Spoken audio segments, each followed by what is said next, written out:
You guys can hear me clearly? Ja, nou kan ek jou hoor. Okay. We can hear you. Good morning. So I've quickly spoken to Peter. He is logging in as we speak. So I think let's just give him a minute or two. I see there are still people also joining. So let's give them a couple of minutes, then we can start. Goeiemôre almal. Goeiemôre. Whether you're looking to pick books, medical or nursing books, or even textbooks. Goeiemôre julle. Goeiemôre. Goeiemôre kollegas.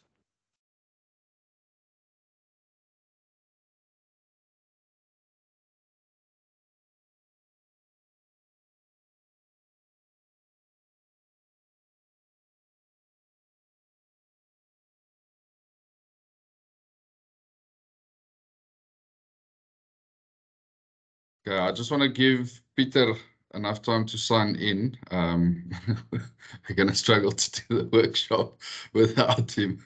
So let's just give him a couple of minutes.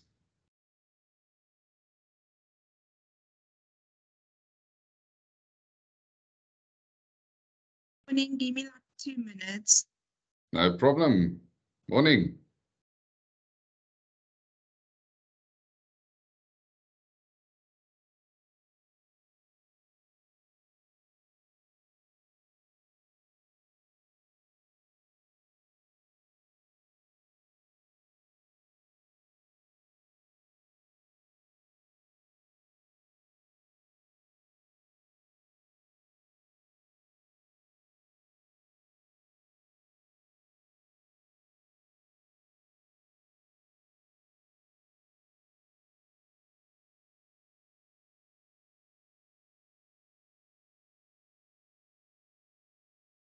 Right. Peter, are you guys online and ready that we can start? Ja, Yes, dit is about 10. now, let me just see what's happening here.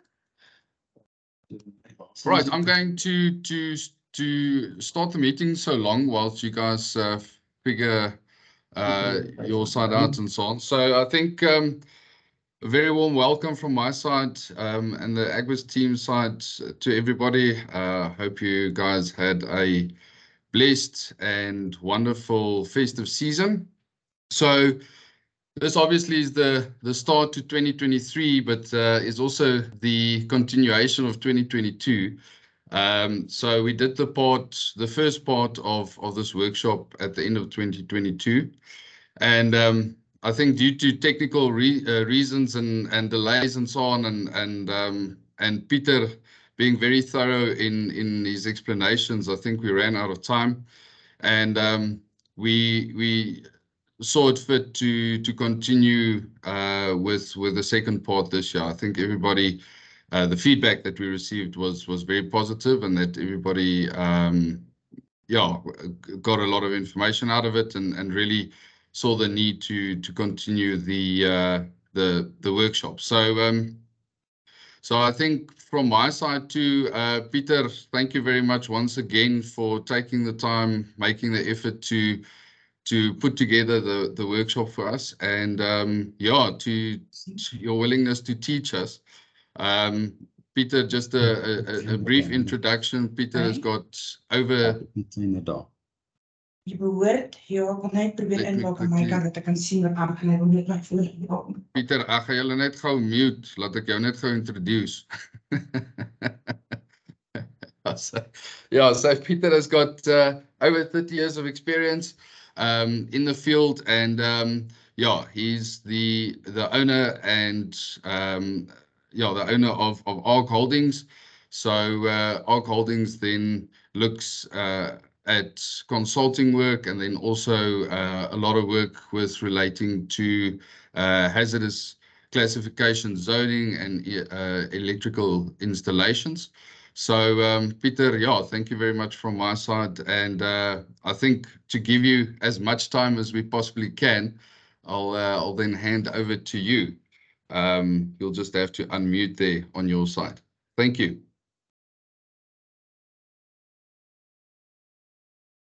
we go. There you Good go. morning. Can everybody hear me? Clearly. Thank you, Peter. Right. Thank you very much for the introduction. Again, I think start of 2023 was traumatic in the sense that then there's light and then there's no light. So hopefully by the end of the presentation, we can all testify to the fact that we had enough light to see the light, ultimately. Just as a quick summary as to what we've discussed on the previous workshop, we looked at the technical and more the academic and if I can call it the legal aspects of electrical compliance. And what we've seen is that the responsibility that owners and users of electrical installations have to ensure that they meet the requirements of the law. And then we got to a slide that says, let's take a break. And I think time caught up with us. So today I'm going to try and focus on the more technical aspects of compliance. And there's principally two parts to it. I'm going to take you through what we call electrical compliance for normal atmosphere installations, like your admin buildings, your security, the areas that does not get exposed to combustible atmospheres, such as dust, gas, vapors, or liquids. And then the second part would look at specifically compliance to explosive atmospheres, which we refer to as specialized electrical installations. All right, so carry on. So the typical elements involved in electrical compliance drive. I said that we're going to look at the electrical one in normal atmospheres and then the electrical ones in explosive atmospheres. The first step will be to establish in your plant which areas have an explosion risk profile. This is called an area classification process. If this step is incorrectly done, the entire compliance drive could be jeopardized. In other words, you'll spend good money on this to get it correct, even if it required more than one opinion. This is important. Why? Because whatever decision is made during the area classification process, if it has consequences as far as your finance is concerned, and it's going to lead to a long process if done incorrectly. The person that does the area classification only makes a proposal to client. And that means that the client have to accept that.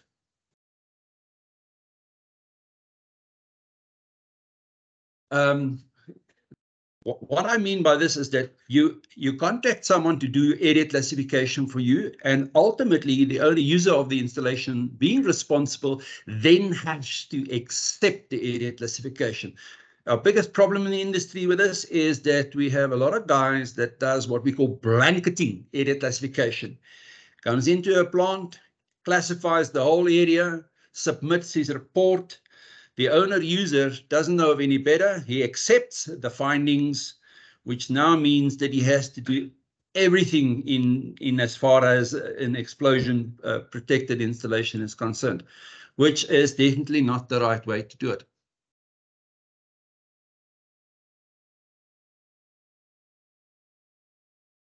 EX specialists together with various departments should actually discuss the proposal. So once the area classification report is done, sit around the table, get maintenance, management, operators, anybody that has a direct influence or a role to play in the plant should actually be involved to discuss this area classification document. Whether engineering measures can be employed to de-stress the zoning, that of course is a big possibility. In other words, if we can utilize, for example, dust extraction, or if we can change the process perhaps a little bit, those are all measures and that has a profound impact on the risk profile, which means that if you can do those, you don't need to classify the area. These measures should be practicable they should be measurable, they should be consistent, and of course provide the necessary outcome. You can argue and say, but yeah, I'm going to train my staff to be, knowledgeable about explosion risks. That unfortunately is not a considered a suitable engineering measure because it's a human element. Typical elements involved. Now let's have a look at the electrical installations in normal atmospheres. If no engineering measures have the desired outcome, then these areas have to be identified using signages. In other words, certain areas we can clean, certain areas we can apply dust extraction, certain areas we don't have an option. In this case, we have to then call the risk profiles either a zone 20, 21, or 22 if it's dust, and if it's gas, vapors, and liquids, it'll be a zone 0, 1, or a 2. Electrical equipment installed within the zoned areas then must be inspected by an MIE to determine whether the equipment complies with the explosion protection requirements of an approved safety standard. This makes it suitable for use in these specified areas. Or that's more technical stuff, and we'll deal with it another day, another time. If the area classification zoning went wrong, then this very expensive exercise to replace the equipment is going to be a real problem for management to solve. So pay a lot of attention to your area classification process, that is done correctly. Electrical installations in normal atmospheres. Well, your guiding document here, SANS 10142, we call it the wiring code. And I recommend that all SHEQ departments and people responsible for health and safety on a plant or a site that uses electrical installation should have a copy of this document on site.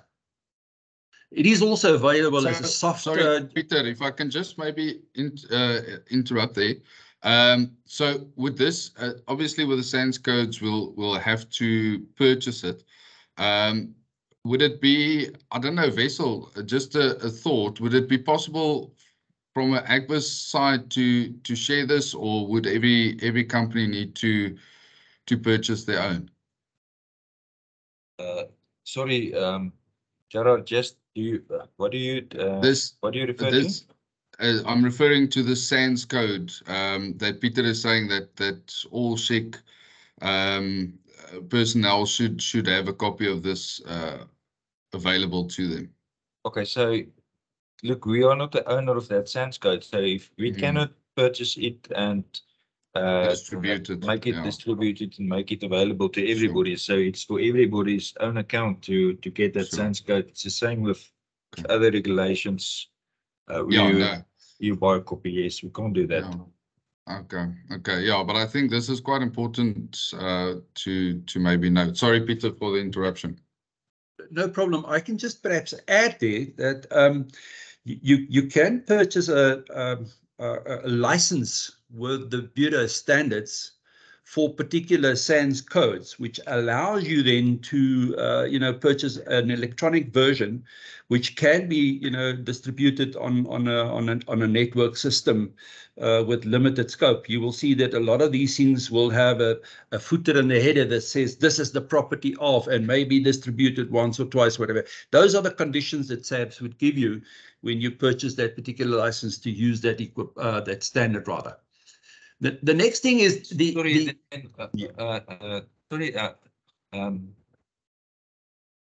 can we just get that details in? Then we can maybe look into that, please, Peter. We will do that. Maybe there's an opportunity then to follow that route, because that sounds credible. Thank you.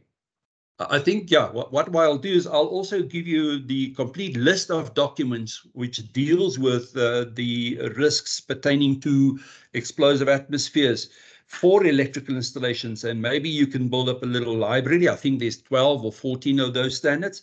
Very useful information in those standards. So yeah, you could put them somewhere in the electronic library for people to access, no problem. Okay, so an installation electrician should be contracted to provide a cost for repairs and the issue of these certificates. Critical that for each enclosure, one certificate is provided. So what we've done now, we've started off with a process. So we phone up an electrician, say, this is what we want. He comes around and he starts to give us a quotation. On condition, and that is a very clear condition that must be set, for each DB board, if we call it that, we want a separate certificate. Use electrical installations comprising of circuits originating from electrical distribution boards with motor control centers that are designed to manage control various parts of equipment in a plant. So if I go to a factory, I'll find a DB board, and inside the distribution board, I'll find circuits for socket outlets, plugs, lights, air conditionings, whatever the case might be, geysers, etc. Next to it, I'll find a control enclosure filled with overloads and contactors and PLCs and whatever the case might be, proximity switches, etc. That enclosure is not part of the definition of an electrical installation per se, and we don't want certificates for that. There's a different way in which we deal with those enclosures. These control panels does not form part of the electrical installation as defined by the Act and has to meet the requirements in other standards. These control enclosures are normally designed and populated on site or are supplied by a supplier as a complete unit. The only part of the control enclosure that will be subject to a COC is the supply circuit and the cables that supply various loads as part of the control enclosure function. Almost all electrical installations for purposes of this workshop is considered existing installations. I don't think that some of you are sitting with brand new installations that have not been started up. Most of us are dealing with, or what we are dealing with is in fact existing electrical installations. And some of them is actually quite old. And therefore they will not meet the requirements of the 2021 SANS standard. The challenge is then to find old electricians that knew what was allowed back then and compare the installation with the rules that were applicable back then.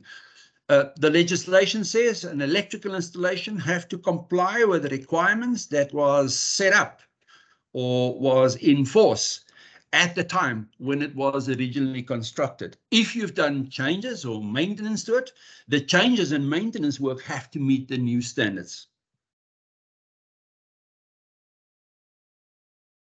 For control enclosures, a conformity document, a routine test and inspection certificate for assembly, which is stipulated in 1973, SANS 1973, then must be issued. So certificate of compliance, not necessary for control enclosures, just for the distribution boards in the plant. The rest of the electrical installation in normal atmospheres must be inspected, repaired, and tested to ensure compliance with SANS. Okay. If you have an old installation, Peter, how do we judge whether, it meets the standard? No one has record of that old code of practice. Let's say installation was done in 1975 or 1984. Well, there's a simple answer to that. If you read the regulation, it says, if you have an old installation, an existing one, then that installation has to meet Section 5 of that code of practice. And in Section 5, we deal with the fundamentals. All electrical installations, irrespective of their age, has to meet the following standards.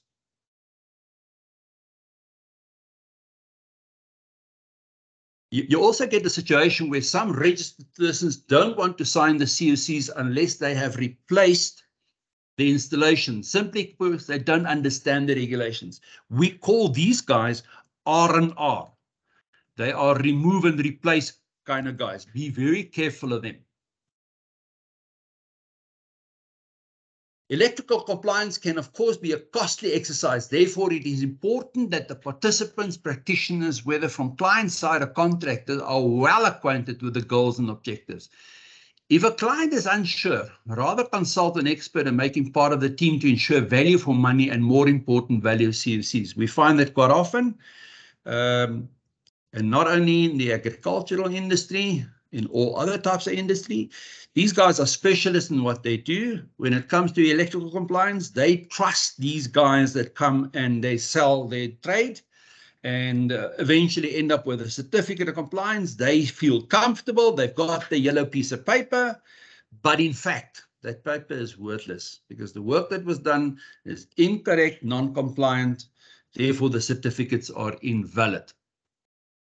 I made a statement here that says frequently it happens that clients have to pay twice for compliance work simply because he relied on the best price contractor. It's true.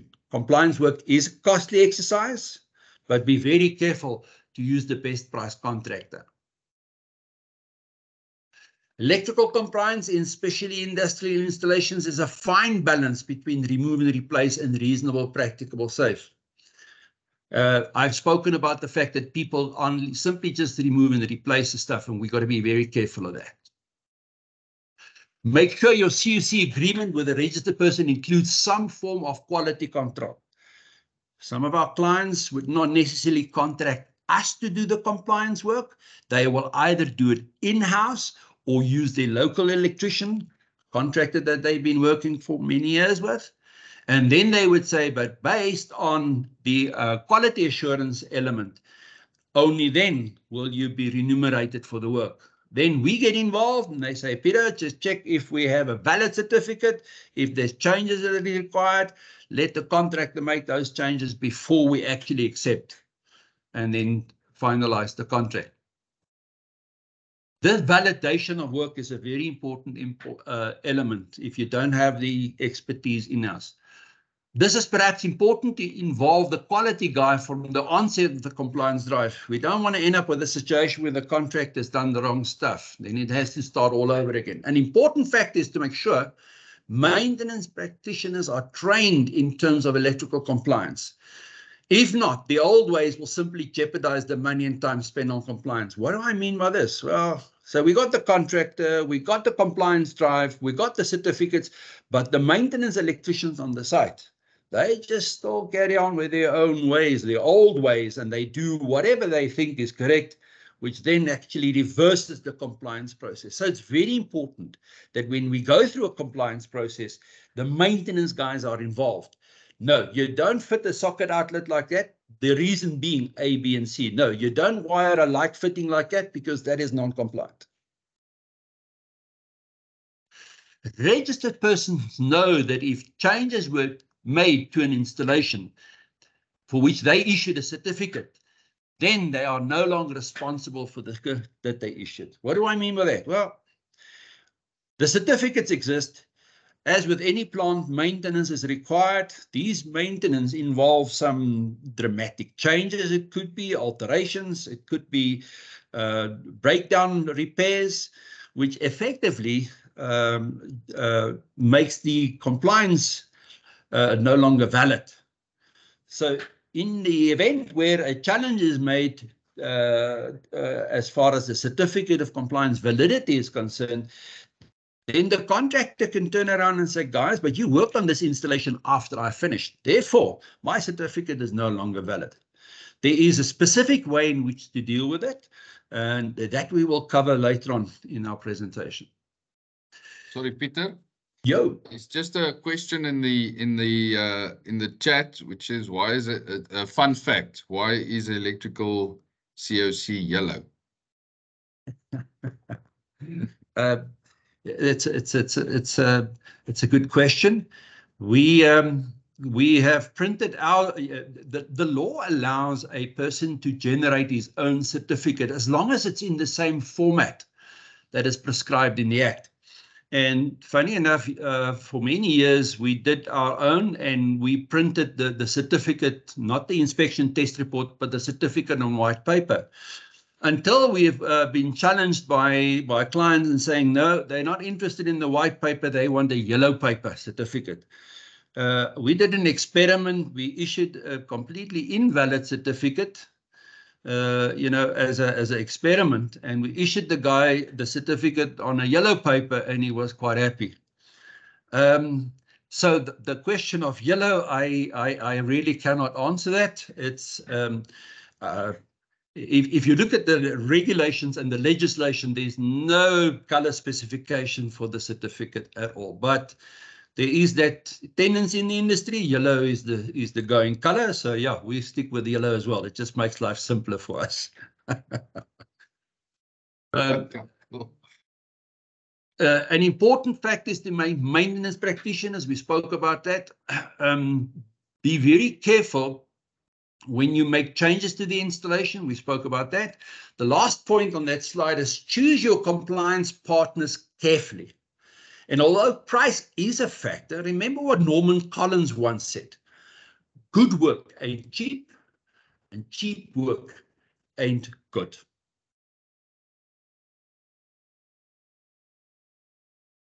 If electrical compliance is a legal declaration made, surely a client has some recourse in the event that all is not well. So you've been given a certificate, you find out that the certificate is in fact invalid, or that the work in terms of the compliance wasn't done correctly. Surely I can now take this contractor to task and say, listen, you've given me an invalid certificate. This is nothing but fraud. Well, there is a bit of a problem with that. Sure, you can approach the Department of Employment and Labour to lay a complaint or a charge, or you can approach the local supply authority. Whichever, the outcome will be the same. And unfortunately, it's not something you want to know. The supply authorities, as well as ESCOM protocol, says electrical installations that does not comply may not be connected to a supply network. Guess what happens next? You as the client will receive a contravention notice to force you to make the installation compliant, and should you fail after the time provided for in the notice, the supply to the installation will be disconnected.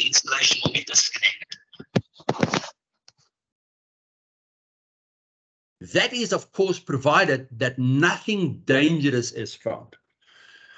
We have a lot of clients, especially in the domestic market, housing market, phoning us and say, Peter, we've got a certificate. We think it's not correct. What must we do? See, the first thing you do is you phone the contractor, give him the opportunity to come and rectify.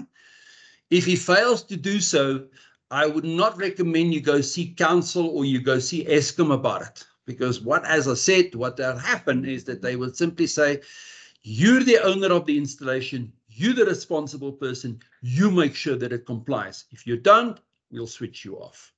Has that happened in the past? Most definitely it has. So it is therefore important that you select your partners in the compliance drive very carefully. Sorry, Peter, there's just another question in the chat, which says, please advise as to whether it would be advisable to always ask as to whether maintenance was done after the COC was issued by the contractor. Well, the response to that would be, if a plant or an installation employs either a contractor or a maintenance staff, then surely there should be a process that involves record keeping of maintenance work that is undertaken. Now, I maybe need to clarify maintenance work here. If I'm going to remove a light fitting and replace it with a similar light fitting, then that maintenance will not affect the certificate of compliance.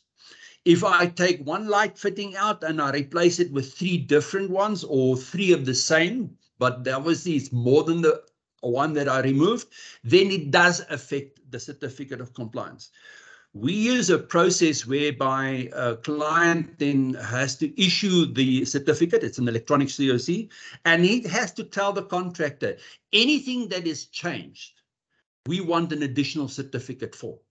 Or in his maintenance staff, he says, guys, if you add another air conditioning, or if you replace the breaker with a bigger one, or if you add more outlet points or points of load to the installation, we need an additional certificate for those changes.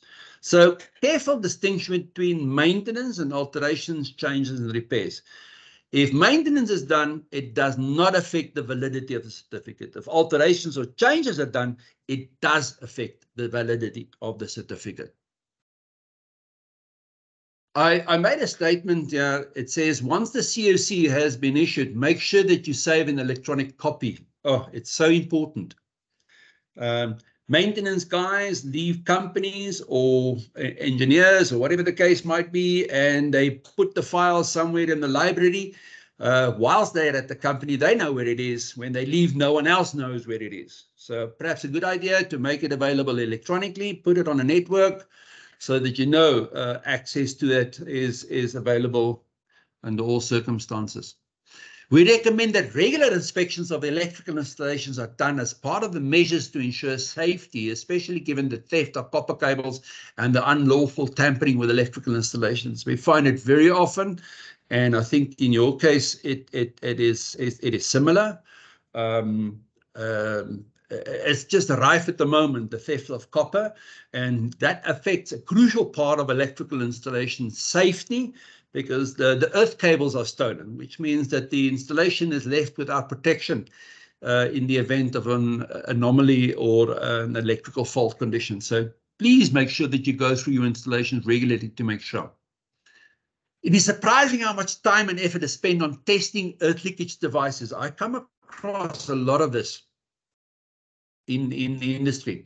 And what these guys do is they press their buttons, and when they do that, they don't realize that the protective conductor for the installation has been removed years ago. Remember, pressing the button tests the device and not the protection of the circuit. If you don't have a conductor, it will not cause the device to operate if there is no protective conductor. So please make sure that you do regular inspections to ensure copper has not been removed illegally. Now we're going to focus a little bit more on compliance in explosive atmospheres, just to make the distinguishing here again. Peter, we need area classification, and we need the certificates of compliance for our hazardous areas. That's all well and good. The first question I'm going to ask the client is, do you have certificates for the normal installations? No, that will follow later. Okay, having a certificate for one part of the installation, not the other part, yeah, that's something that you need to talk about. I think it's going the wrong way around. So please understand that there is certificates for normal and there's certificates for specialized. We've covered the normal, let's look at the specialized. Electrical compliance is a legal requirement, whether for normal or specialized, doesn't matter. Have your area classification process well documented. We come across a lot of industries where people are saying, why was this made a zone 2? Or why is this a zone 1? What was the thought behind it? So it is very important that the decisions that was made in declaring these zones is well documented. Otherwise, we're going to try and change it. No, it doesn't need to be a zone 2. Let's change it to zone 1. And we don't understand the history behind that decision. Why this area that's classified in the beginning must be traceable. That's an important element of area classification. Sometimes people use a concept that they call as area classification drawings. And when the drawings are then printed and put up in different parts of the plant that is affected, it tends to create that idea that area classification was done and there is a record of how this was ultimately achieved. And of course, I've added a small little table there just to give you an idea of the risk profile. When we deal with gas, vapors, and mist, the 3 risk profile areas that we get is a 0, a 1, and a 2. And the definition for them are on the right-hand column. And when we talk about dust, we have a zone 20, 21, and 22 risk profile area with the similar definitions. Big difference here, you'll see that is the dust areas is a 2-0, a 2-1, and a 2-2, whereas the gas, vapors, and mist, the 2 falls away and it's just 0, 1, and 2. Part 2. Engineering measures that can render the area as safe locations, in other words, we call it the de-stressing of the zoning, must be implemented first. I would get to a client and I would say, you know what, your bunker areas or on top of your silos or in your grinding section or your sieve areas, If you apply good housekeeping measures, keep it clean, you don't need to zone these areas. And I think these measures to try and de-stress it must be implemented first. You probably will have to do a follow-up evaluation of these measures, and that is critical to ensure that the required compliance is in fact achieved. Safe area. If not, then the area classification will have to be revisited. If the engineering measures deliver the required results, dust explosion risk-free atmospheres, these measures must be tested, they must be evaluated, and records must be kept to prove that they have a desired effect, which is to ensure dust explosion risk-free environments. A practical example here would be if we deal with gas environments, people would argue and say, Peter, we're going to keep the doors open and the windows open so that there's free ventilation at all times. That's good enough. But what happens in winter? Everybody closes windows and doors, and all of a sudden that engineering measure is no longer reliant, and therefore the risk profile changes from a safe area to a zoned area. So we cannot rely on that measure as an example. When we deal with dust atmospheres, we would assist clients in providing them with something similar to this, which is a dust control document, if you want to. We would say, guys, if whoever is in charge of that area does a score and he achieves a value in the scorecard once he's completed it of equal or less than 5, then the area can remain safe, which means that even the cleaners, plant operators, foremen, they can run through the plant once a month or weekly or whatever you decide. Just do the scores for the different areas, and if the scores remain low or below 5, then they know they are the measures that are employed, the engineering measures, retains this to be a safe area. If your score changes to higher than 5, then you need to either address the engineering measures, improve the housekeeping. Failure to do obviously would mean that the risk profile will change. So, you know, there is a means to determine whether your measure that you employ, your engineering measures, is in fact having the correct results. When it comes to areas that have been classified and no engineering measures can make it a safe location, and you have no option but selecting and installing explosion protected electrical equipment, the next step in the compliance drive, this becomes a specialized activity. For the correct selection of equipment, it is important that one understand the nature of the two different explosion risks. On the one side, we've got flammable gases, vapors, and liquids, and the other side, combustible dust, which could either be in suspension or deposited in layers. And the approach to the two different explosion risks are different from the electrical equipment perspective that you would employ for those areas. Technology in this EX field changes on almost a 6-monthly basis. It happens so quickly, and your MIE must be acquainted with the latest trends, regulations, and requirements.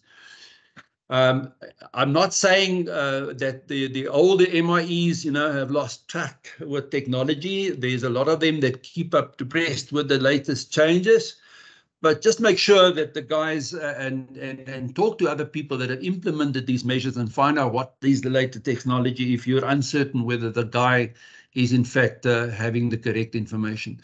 Remember the two that we spoke about? On the left-hand side, you'll see the dust explosion and the elements that is required to be in place at the same time. And on the right-hand side, the standard fire triangle. Just perhaps quickly on the left, you need a 5 elements pentagon to be in place simultaneously before a dust explosion can occur.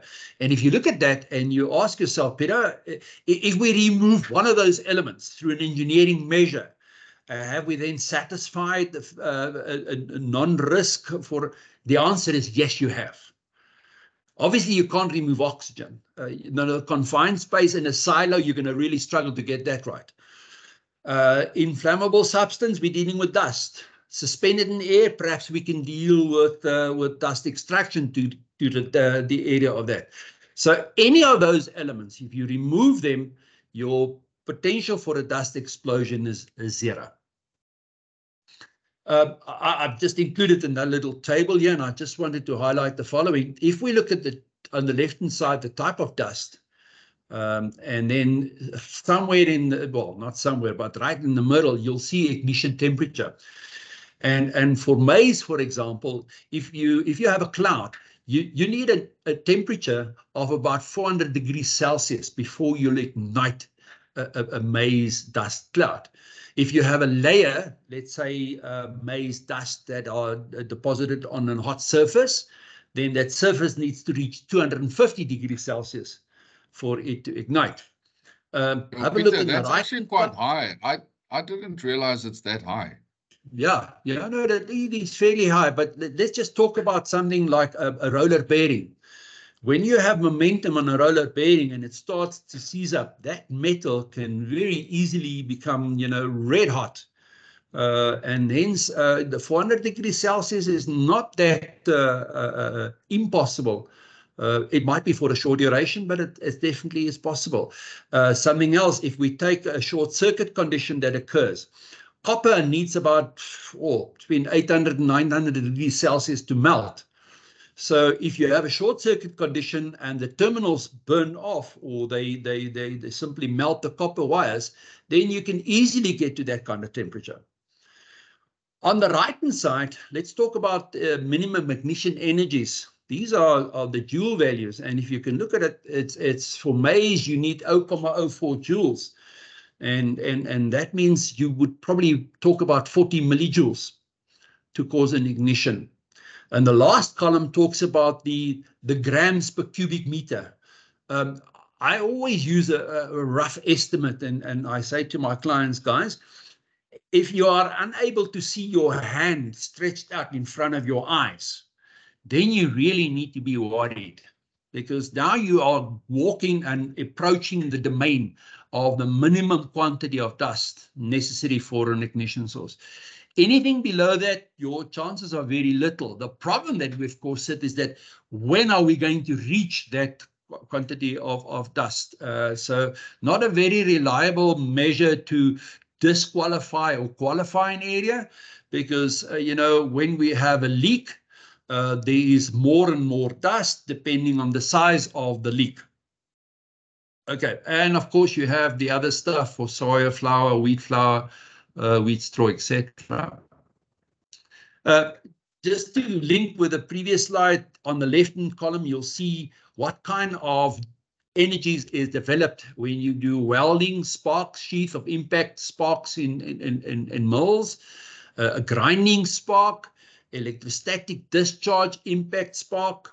And you can see from that a hot work, if we call it that, is very risky, and it can actually cause sufficient energy to ignite atmospheres. We find this quite often when people are executing repairs in enclosed conveyors or bucket hoists or even hoppers or silos, and they grind or they apply any other hot work to the area, and the sparks might fly into a remote spot where they did not consider the risk of an explosive atmosphere.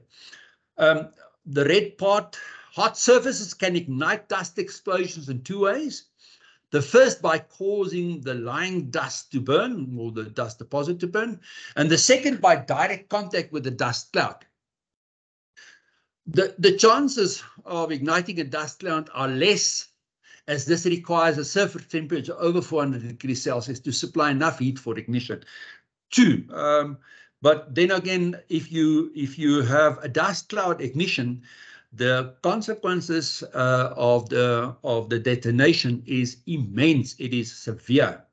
So make sure that your HAZOP studies and your profiles or your risk analysis before executing hot work is done thoroughly, because you don't know where those sparks are flying to and which direction they're going to go. Heat from mechanical impacts, yes, of course, often referred to as friction sparks. Mechanical impact can cause an ignition.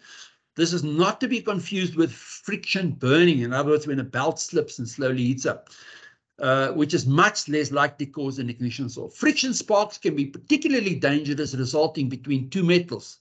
When you have, for example, a combination of aluminium and rust, aluminium piece that falls on a rust surface during maintenance or whatever activity, that can cause a spark, and as a result of the thermal reaction, and provide enough heat to start the dust explosion. These can often be caused by falling objects such as nuts and bolts, or by moving equipment contacting plant items.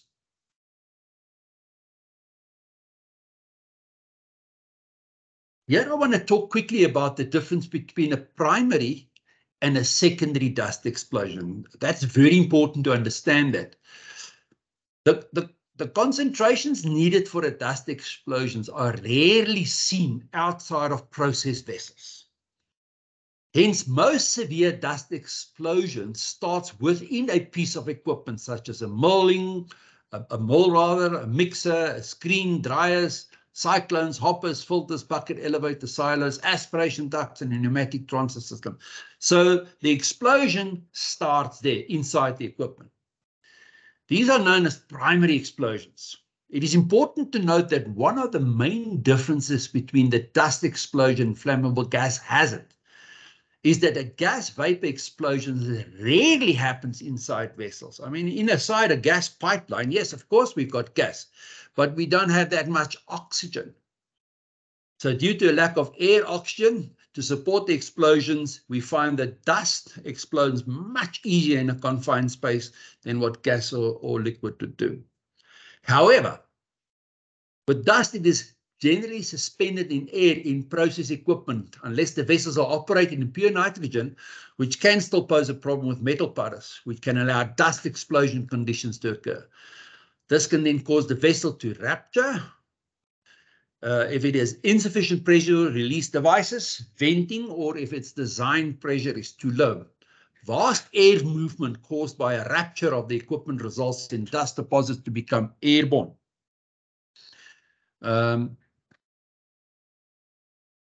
Resulting in a secondary dust explosion. Let me just quickly go back here. We spoke about, or the comment makes provision for explosion venting. There's a big drive in industry to look at confined spaces that has the potential of a dust explosion to be fitted with explosion vents. We call them rupture discs. That will allow, in the event of a buildup of sudden pressure caused by deflagration, to rupture and release the pressure. Why is it so important to release the pressure? Well, if you don't release the pressure, that deflagration rather is going to pass on to other confined spaces. And you will then end up with what we will call, as we see in the next slide, a secondary dust explosion.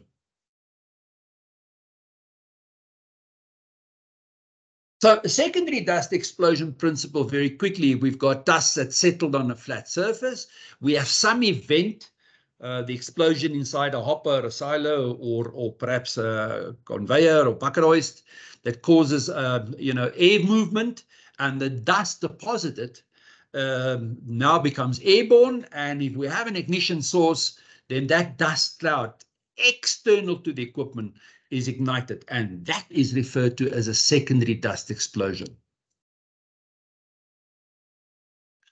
What properties of a dust cloud affects the dust explosion hazard? Well, we have the chemistry and the moisture content, particle size, and specific surface area of the particles, dust concentration, we have turbulence, we have oxygen contact of the oxidizing gas, initial dust cloud temperature, we have initial pressure of dust cloud, degree of dust dispersion. Peter, I don't know all of this stuff, so why is it important for me? It is not important right now. What I'm trying to tell you here is that if you are dealing with a dust of which the properties are unknown, then these are the kind of things that the test laboratory or an explosion laboratory would consider and give you report back if they receive a sample to be tested. Perhaps just a final comment on this slide. Most of the dust in the agricultural sector is well documented, their characteristics. So you don't necessarily need to send something to a test laboratory to have the explosibility tested of the dust. If you simply look at the MHDS of most of these products, these properties are in fact disclosed in the documentation. So I would quickly like to take you through a dust explosion event with the next couple of slides. And what I'd like you to do is to focus at the bottom scale of the time frame. So it starts off by having a primary deflagration inside a process, a vessel or a piece of equipment. That duration is less than 25 milliseconds. Up until 25, what happens because of this this displacement and the vast change in air pressure inside that vessel, there's a shock wave that's caused by the primary deflagration. Okay, we're now at 25 milliseconds. This shock wave reflected by the surfaces within the building causes the accumulated dust on the purlins and the roof trusses and wherever they might lying hidden to go into suspension. We're now just over the 25 millisecond period. This dispersion of dust now forms a dust cloud. And we are just above or over the 50 millisecond mark. Now, the primary deflagration breaks out of the equipment enclosure. In other words, the vessel or the enclosure ruptures because of the internal pressure buildup. That's why a pressure relief system or a vent or a rupture disc would have then sort of rerouted that pressure to a safe area. But in this case, the equipment was not fitted with it. Now look at the time, we're just over 75 milliseconds now. Now, because the fuel source is made readily available, we have an ignition from the rupture enclosure. The rest of the dust clouds are now being deflagrated and an ignition follows. We are at just over 125 milliseconds now. That happens from 125 to just under 200 milliseconds, causes almost complete deflagration, and it destroys the structures, and we have a follow-up process. In other words, the primary explosion took place in the vessel, and the secondary explosion actually causes the destruction of the equipment. Look at the time, 200 milliseconds. After that, of course, we have, it now then tends to burst out of the building itself if you have an enclosed space. And the collapse of the building with remaining fires occurs at roughly about 250 milliseconds after the initial ignition occurred inside the vessel. I've spoken to a lot of clients and say, Peter, look at our evacuation drills that we've got and our evacuation routes. And I say, you know what? Unless all your employees can compete with Usain Bolt, I think that you can't rely on your evacuation for purposes of a dust explosion event. It's clear that this happens very, very quickly and the destruction is immense. And I think it was important to show you the difference between what is called a primary dust explosion and a secondary dust explosion.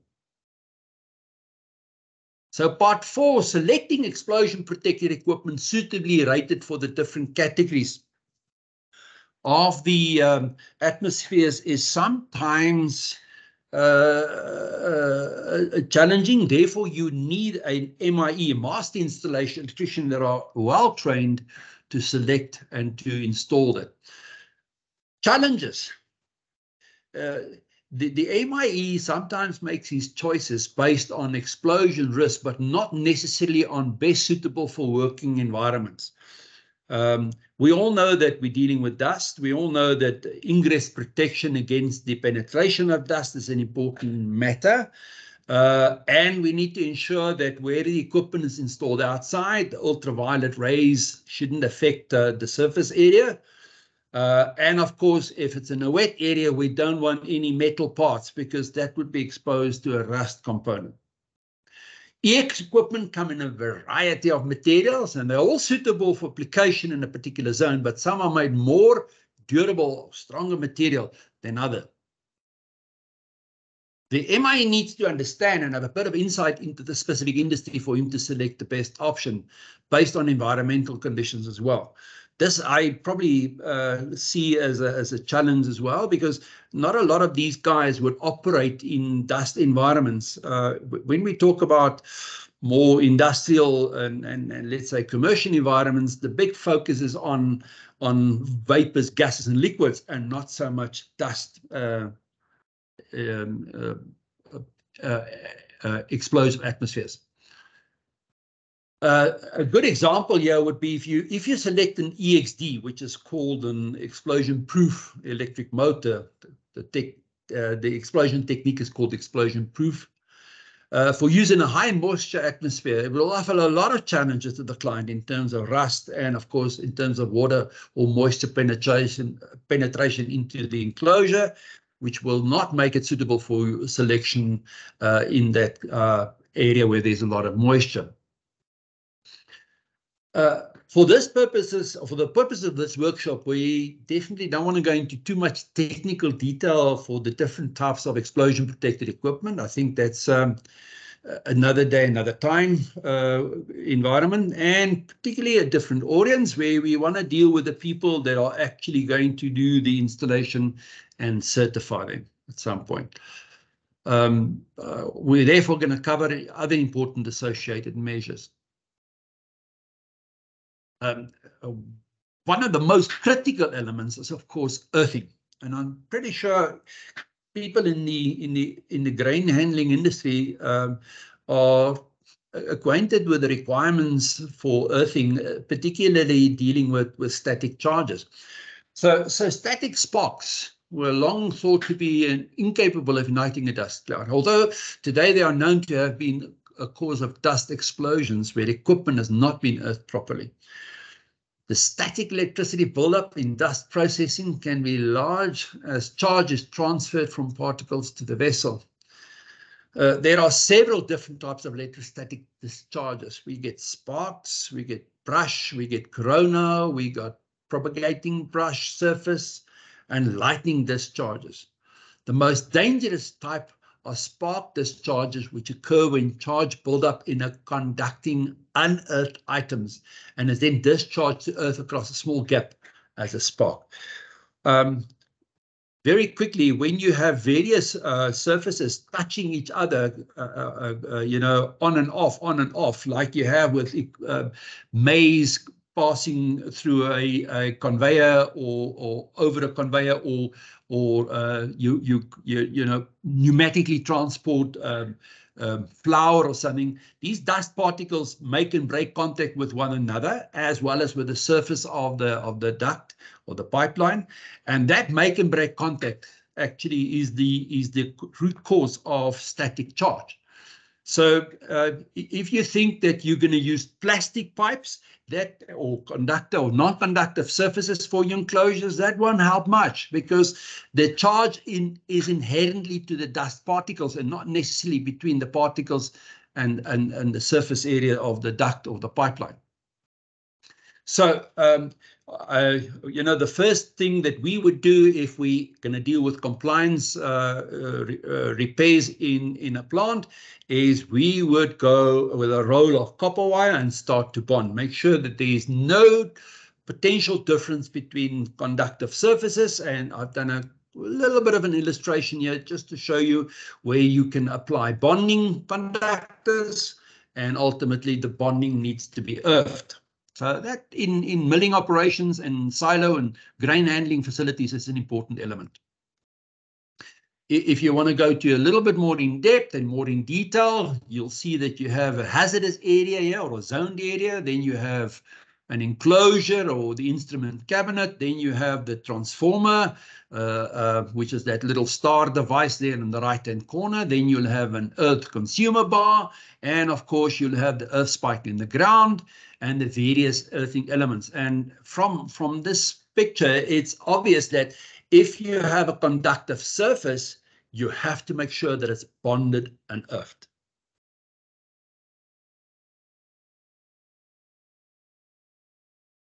The importance of the prevention of undesirable static charge buildup in a potential explosive atmospheres are based on the risk of a spark that ignites an explosive atmosphere when a discharge occurs. So far, we spoke about hot work, and in this case, these static charges are not that visible when they occur. We find them all over the show in packaging lines, bag filling operations, mixing vessels. They are particularly prone to occur in cooling bins when we start dealing with pellets, grinding operations. So this is the little scallum ignition source that hides away. It doesn't show its prominence all over. Therefore, it's to some degree direct science, but to some degree it's not. And how do you treat that? If it's a conductive surface, you bond and earth it in place. EX equipment may not be modified or repaired. Guys, that's very important. Peter, I've got an electric motor, and I saw that the bearings on the motor has seized up, so I took it to the workshop and I told my fitters to just replace the bearings. If it's an explosion protected motor, the answer to that is no, you may not. That motor needs to be repaired by a certified repairer. And the reason for that is that there are certain explosion protected design features that perhaps could be hampered or destroyed when your fitter is simply going through a normal procedure of replacing bearings. And you will probably see that the guy can't find the exact type of bearing, which is a double roller bearing in most cases, and he replaces with whatever size it will fit on the shaft and the outer end shield. So be very careful when you employ EX or explosion protected equipment that the repairs, no, not the repairs, but the maintenance is a limited feature. Maybe just by cleaning it off, or maybe just by replacing the lamps, but don't affect any changes or modifications to explosion protected equipment. And one of the good examples is that we find that a lot of clients remove the tubes, as we call them in the light fittings, and replace them with LED types, which means that you've modified the explosion protected equipment, therefore they're no longer offering the protection that they were designed for. We spoke about the rewinding of a motor, must be accredited by SANAS to be able to do that type of work. Allowing a person not trained and declared competent to carry out maintenance on the read the performance document and the eye inspection approved document null and void. Be careful to do this.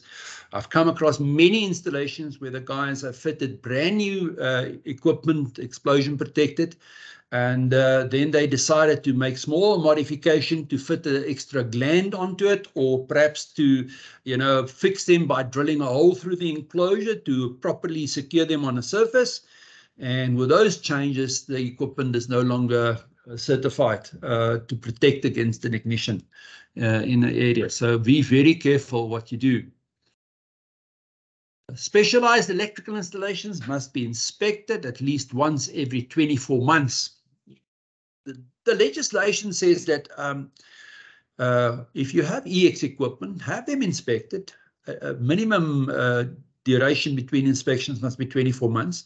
And the objective of that inspection is to see whether there were any modifications made, or B, whether the equipment might have suffered, wear and tear or rust that might have resulted in it not longer be suitable for that application. Most clients that does not have the EX equipment register, but have engineering measures, should also have these 24 months inspections done. Why? Well, when you get there and you find that the guys have switched off the extraction of the ventilation, or they have closed all the openings, or they've changed the process that they use, it means that the existing area classification, which was safe, has now changed. So 24-month inspection, have your reports available. If the Department of Labour requests for these reports, they must be on site. We spoke about that already. It must be inspected even though you don't have zoned areas. So I looked at specific areas in the agricultural industry that has got high risk. And the electrical compliance are not necessarily the highest priority on the SHEQ department list of things to do. Years of inquiries of whether clients are in possession of an area classification document, particularly in the grain handling and the process fraternity in the agricultural sector. Or I asked the question, do you have any CFCs at all? They have taught me this, that when you approach the client, they would say, Peter, you are using unfamiliar terms to me. I'm not sure what area classification is, which means that, the risks in that particular plant have not been identified. And in terms of the legislation, that one aspect has not been dealt with. Same goes for bulk storage and handling of flammable fuel in all sectors of agriculture. I get to a lot of silos and grain handling operations or animal feed plants where they have bulk diesel installations. That is to service either the trucks or the equipment that they use or forklifts. And there's no certification for the bulk fuel installation that they have on site. Grain dryers, backup generators, burners, incinerators are all fuel energized equipment. So you definitely have something on your plant that requires area classification and perhaps explosion protected equipment. We find a lot of clients have the following response. They say, yes, Peter, we do have a flammable store and we have an oil store. Okay, so there's nothing wrong with it. But if you look at, for example, and I'm not advertising, a company like Builders Warehouse, and the amount or the quantity of flammable liquid they keep on their shelves, there's no zoned areas because the risk pertaining to that is not that high. So, good that you focus on your flammable store and your oil store, that's all and well, but you ignore your risk for dust and for diesel. I think your priorities needs to be aligned a little bit better.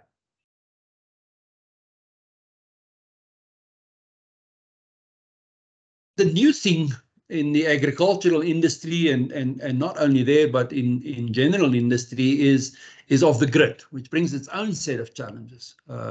Solar installations are part of the scope of SANS 10140 and are not less dangerous if done non-compliant. A lot of people argue and say that if I don't buy my electricity, I can, I don't need to comply with the requirements of the legislator. The Act's very clear. It says that any electrical installation, it didn't say whether supplied from City Power or from Ekurhuleni or from wherever, Eskom, if you have an electrical installation, it has to comply. Now, water and electricity, we all know, doesn't go well together. And with the droughts becoming more and more relevant, pump and irrigation systems are installed more frequently. And we find that these areas are frequently the result of incidents that happens. And, when an irrigation system is running, you don't always have an electrician on standby to come and rectify should a problem occur, and what happens is a boer maak 'n plan and then becomes really dangerous. The responsible agricultural electrical installation framework in organized agriculture, in my opinion, should be transplanted to farmers and other practitioners as well. We have big companies like yourself that are, having very responsible measures and rules in place that ensures a safe practice and safe operation. but the farmer on his farm doesn't always have all of that in place. And I think there's a role for organized business to play to say, guys, we want to make sure that when you operate in an electrical installation, whether it's in a dust atmosphere or a safe atmosphere, you do so responsible. And there's a big role, I believe, organized industry can play in that part. Compliance to statutory requirements and the SHEQ forms part of that framework. And electric fence measures is a different kettle of fish. And that also becomes quite prominent now on rural areas as a deterrent method.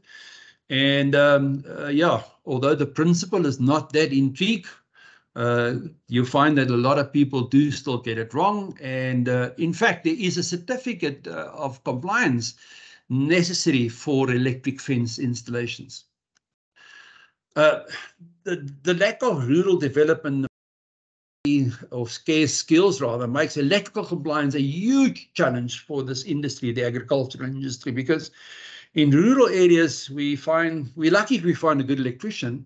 We're even more lucky if we find this electrician to be registered with the department as an installation electrician, and we are actually hitting the platinum or the gold medal if he's a master installation electrician working in a rural area in the agricultural sector. So I think there's also perhaps a role to play to further establish these skills in the more rural capacity. So if I can summarize what I've seen over many years, it would be the following. After years of inspections and constructions and certifications and consultations, research and training in the electrical components industry, EX as well as normal, I've seen the following, and it has taught me this. If you go to the www, the World Wide Web, you'll find that the majority of information deals with gases, vapors, and liquids. Yet, not everybody that eats uses refined petroleum products. Number two, did you know that thermobaric weapons work on the following principle? What happens is that they're rapidly saturating an area with an easily combustible material and then igniting it to produce explosive force detonation. These weapons are the most powerful non-nuclear weapons in existence.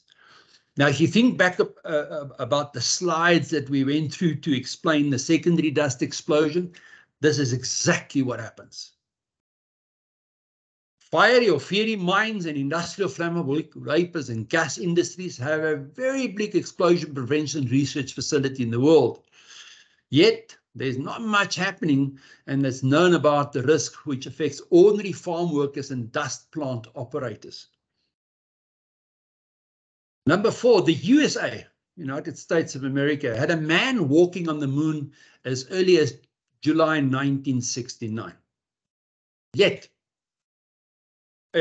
in support for a combustible dust standard from the US, in the USA, the Chemical Safety Board, only in 2006 and again in 2008, during a congressional hearing when the board said that a new standard combined with enforcement in education should save workers' lives, were introduced. Look at the time gap, 69 and 2006 and 2008. Number six, the market for dust explosion prevention electrical equipment is small in comparison with gas, vapors, and liquid markets. Quick example, look at the gas and the oil industry. They're much bigger than the dust industry.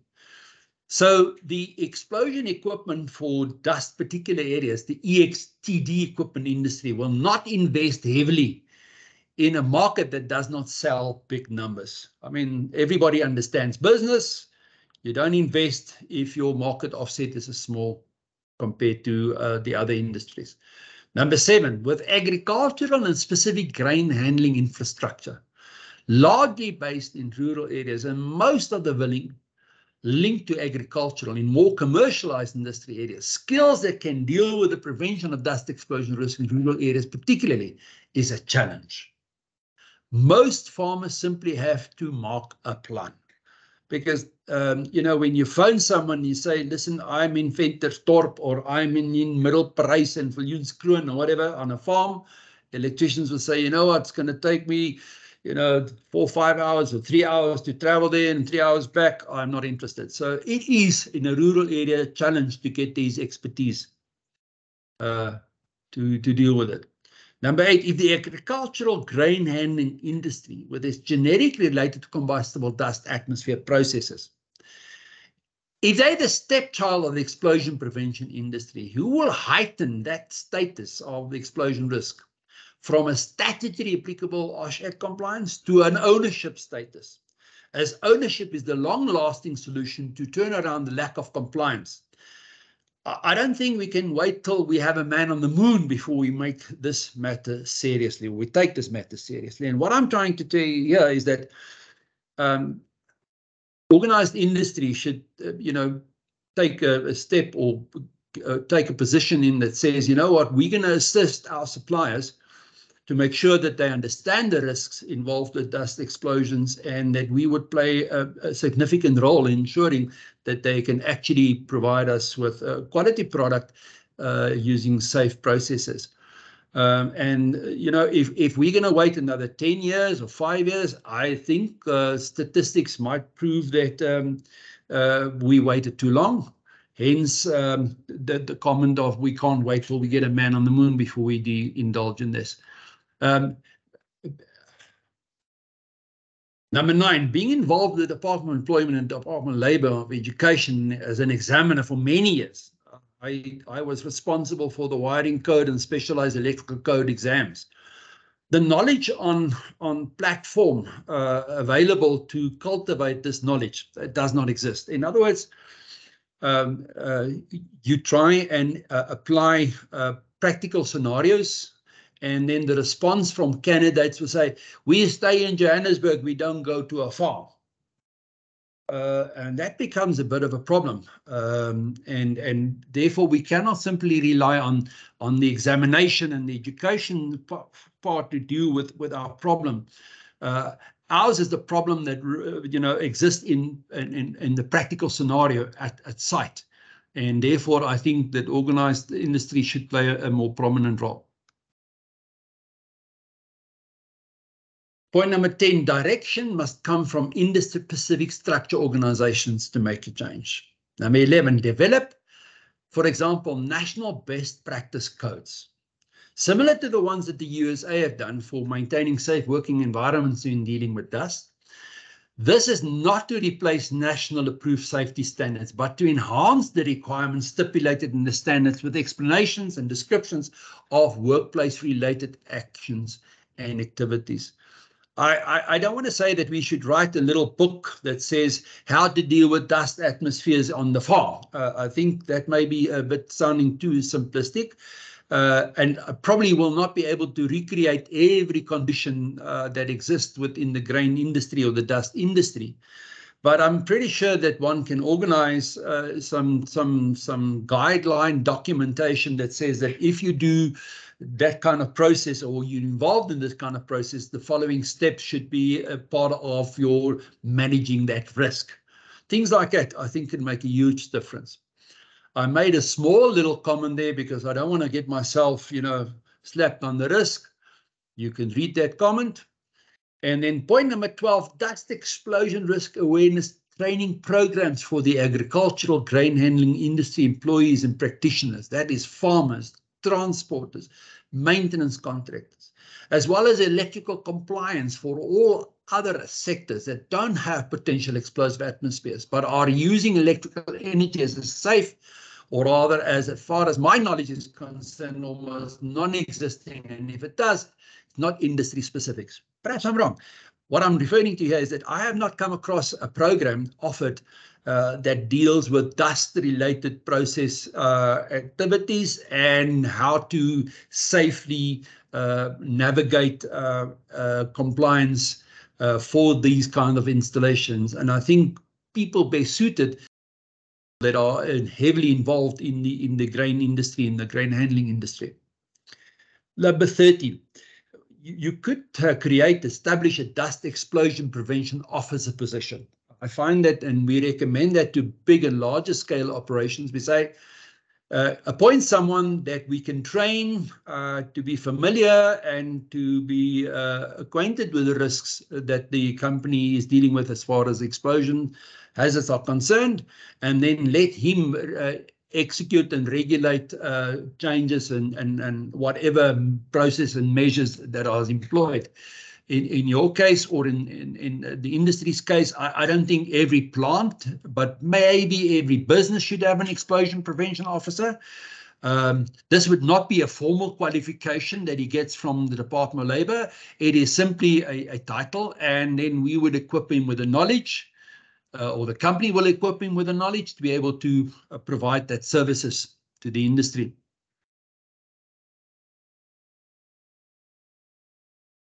Number 14, who should be involved and what existing platforms exist for engagement regarding electrical compliance in the agricultural sector? Well, there are a number of role players, but because they were never, send a telegram or an email or a fax and say, hi, we are from the grain industry, can we participate, or can you participate in our activities? I think that links remains missing, and these organizations include, and I haven't listed all of them, these are the ones I can think of. For example, the ECA, the Electrical Contractors Association of South Africa, the AMEU, that's the Association of Municipal Electricity Utilities, SAFA, the South African Flameproof Association, the South African Bureau of Standards. Standards don't always want to participate because they're saying we're in the business of writing these standards, But yeah, no harm in approaching and finding out whether they want to participate. Organized labor, of course, unions, manufacturers, suppliers, and distributors of grain handling infrastructure products and equipment, for example, air handling and air dust extraction, grain storage and milling. Had a chat yesterday with someone from an organization, and they said that they do have these people on their membership, and that's a good point. Insurance companies, they play a huge role in ensuring that risks is maintained or properly addressed in industry. Specialists involved in industry related to sugar dust, cotton dust, cornstarch dust, animal feed dust, sawmills and woodworking operations, flour producers, grain transporting, grain storage and grain handling. Your argument could be, Peter, but we're not in that industry. It doesn't matter. They are faced with the same problems and risks that you are, and they probably use quite a number of inventive methods to address those risks, and perhaps one can learn from them and adopt some of those measures for the grain industry particularly.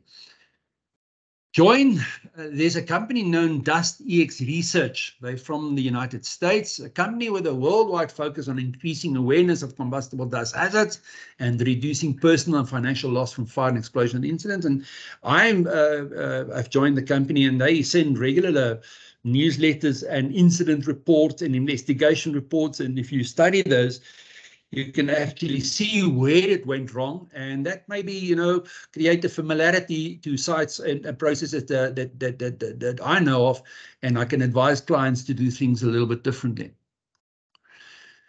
Ladies and gentlemen, that then brings us to the end of my presentation. I'm happy to entertain any questions and answers. So Gerard, so I don't know if you want to lead that process. Yeah, no, thank you very much, Peter. That's perfect. I'm actually so we made good headway in terms of time. So there's just one question: what certification is required for these inspections? I think maybe if we could just elaborate on the question, just to refer Peter to to what certification was referred to in the question. Gerard, if I understand the question, the inquiry was about the 24-month inspection period. In other words, a client had area classification done. He had these certificates issued, these electrical installation certificates. Now the law requires a 24-month inspection of the areas that are classified or not, based on the engineering measures that are employed, on those that are having fitted them with equipment. So the law says the following. It says that the person that engages in these inspections must be appropriately trained and have sufficient knowledge of explosion protection techniques. It doesn't say that it must be a master installation electrician at all. It can also be done in-house. The only thing that I would like to warn against having it done in-house is that these kind of inspections tend to be watered down very quickly. You know, let's do them on a Friday afternoon after lunchtime. You know, we go through, we fill in the forms and we file it and done. It's always maybe a good idea to get an external party, even if you have different branches, one person from one branch, you know, doing the inspection at another branch. But critical and fundamental is the person needs to have some knowledge on the explosion prevention techniques and EX areas per se. If not, then the content of the report and the findings is not going to be valued and have no value and cannot be acted on. Okay, thank you very much. I think, guys, let's open by a raise of hands. Let's open the platform a bit for if you raise your hand for questions, then we can interact with Peter a bit. See, there are some questions in the chat. If you guys maybe ask the question directly to Peter.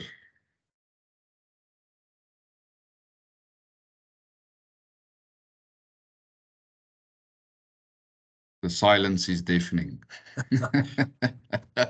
So I just want to make a last comment, Gerard, while the guys are thinking about it. I've seen many of these types of installations in silos and in animal feed plants, and I've dealt with the sugar industry and the woodworking industry and all types of dust areas. And the amount of ignorance or of persons not having sufficient knowledge and understanding of the risks is sometimes, you know, really alarming. So I think as a good departure point is workshops such as these, where if one thing can be communicated and that is that there is a risk involved in the processes that we use, I think that this workshop would play a huge role in making awareness. And from that awareness, one can always elaborate further, you know, and define it further by providing the training to practitioners, employees. I have once done a workshop for people that does a lot with starch dust. And when we finished with it, the cleaners in that department said that, you know, they never understood why they have to sweep the brooms every day and dust and clean. But now they understand exactly what their purpose is in the company. So a little bit of awareness, a lot of training, I think can make a huge difference in people approach their jobs and their purpose. And we always fall trapped to the effect that, well, I know it, therefore someone else should also know what I know. And I think that may be, you know, a very wrong approach. Yeah, sure. No, I fully agree with you. So I think just quickly, are there any last questions? I think if there are questions that that arise after the session and you guys want to send it through, please do, and we can then address it. Carl, I see your hands up. You are welcome.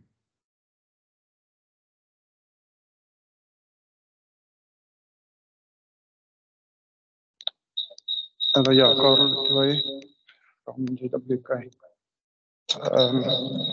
As ek kyk, Pieter, verstaan lyk my Afrikaans, want hy is dan maar Pieter. Ja, baie goed. Right. Die vraag wat ek net of die beginpunt van hierdie ding is die zone klassifikasie. Maar alle meester electricians is nie opgelei in die zone klassifikasie. So ons moet nie dink 'n meesterelektriesien is die antwoord. Maar die sone vir 'n klassifikasie, soos jy gesê het, is die begin van die hele ding. En dit maak, dit is die belangrikste aspek wat ek dink wat ons net nou seker maak. Is daai deel. Maar ek het meesterelektriesiens gekry wat ek gevra het vir 'n sone klassifikasie en ek het vir my gesê, sorry, ek is nie opgelei daarvoor nie, ek kan dit nie doen nie. So, hoe gaan 'n mens dit kan verbeter kry om meer van daai tipe mense beskikbaar te kry in die bedryf? Well, baie dankie. I think it's a valid question. If you don't mind, I'm going to respond in English. Absolutely a valid point. And, you know, you were lucky if you approached the master installation electrician who said outright that he is not qualified to do the area classification, instead of one that says he can do it, and not knowing where to start and what he's going to do would have ended you with a lot more trouble, because ultimately you'd have to pay him for something that's worthless. So how do we get more people in the industry involved from the electrical practitioner side that can do area classification? Well, being involved with the Department of Labour and SHEQ and qualifications and all of that, we are driving a process whereby we want to make a formal qualification, register that with the Department of Labour, called the electrical inspector. And the idea behind this qualification is going to be to take master installation electricians and raise their competency levels to be able to act as inspectors for the Department of Labour, also for private institutions, and also having the ability to evaluate and assess existing area classifications and execute new area classifications. Unfortunately, these kind of things take a lot of time to be implemented, and I don't see that happening in the next year and a half. Perhaps in 2025, we'll have the qualification registered, which still means that we need to get someone to participate, and then only 6 months or 9 months afterwards, he'll be qualified. So what can we do in the interim? I think it's important that that organized industry that does have as part of their processes dust environments, turn around and say, let's arrange for people to come around and discuss what elements is important in an area classification process and what is the expected outcome. I was very fortunate in the sense that I took every opportunity that arose to get exposure.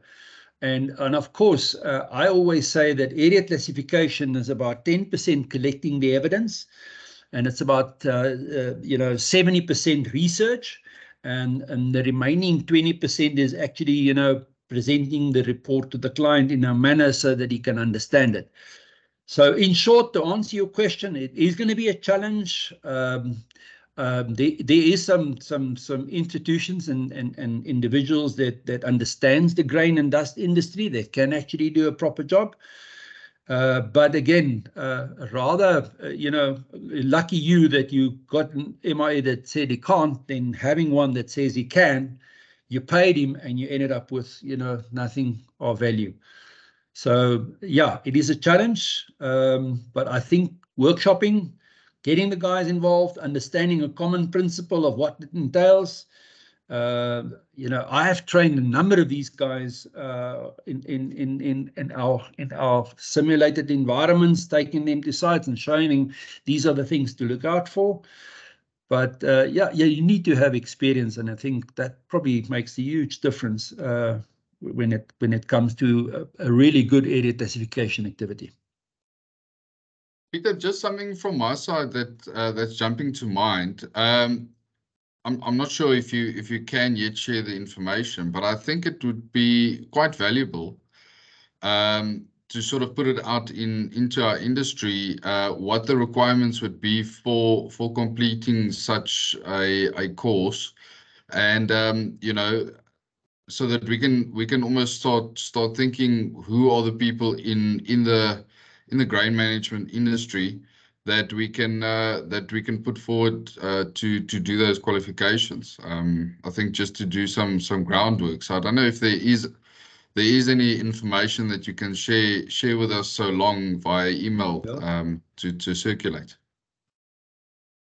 Happy to do so. You know, at this stage, it's all in the development phase. As I said, that I know the qualification has been compiled. It has been sent through for public comment.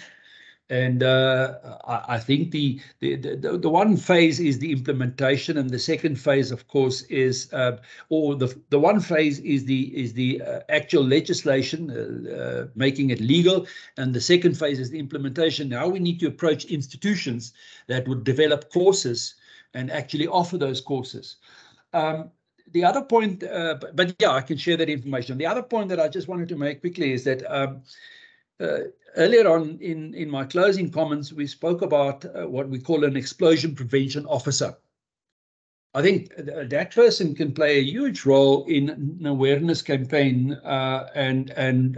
You know, you find that in the industry, and I've come across that, there's people with a world of experience in the grain handling environment, and they can play a really, you know, significant role in sharing that expertise with younger guys. And I don't think you're going to jump from an electrician to a guy that is qualified to do area classification. It's gonna be a gradual process.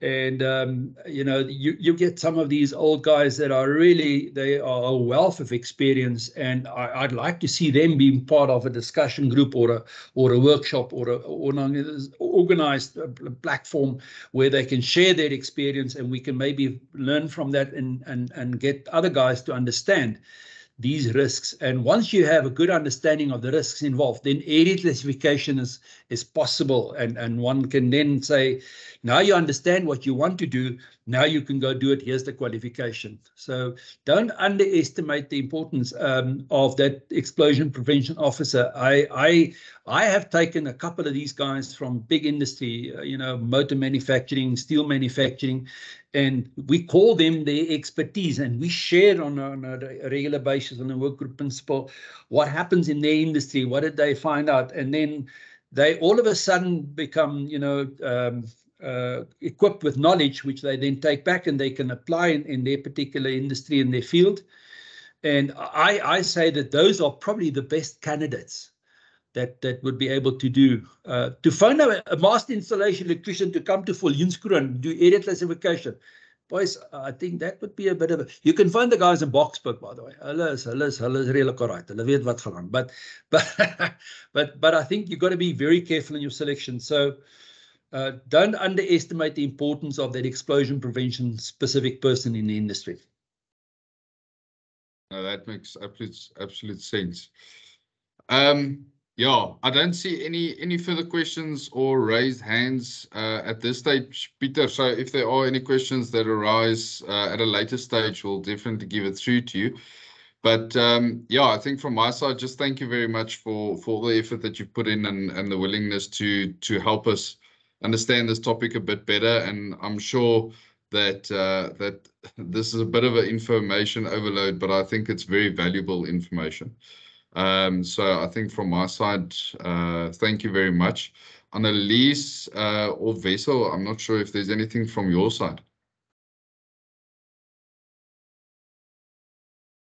Gerard, now I think Annelies will maybe just conclude, and thanks everybody from Agbiz side. Thank you. But from Agbiz Grain, from a storage sector side, thank you very much for this, Peter, for this. It's very valuable.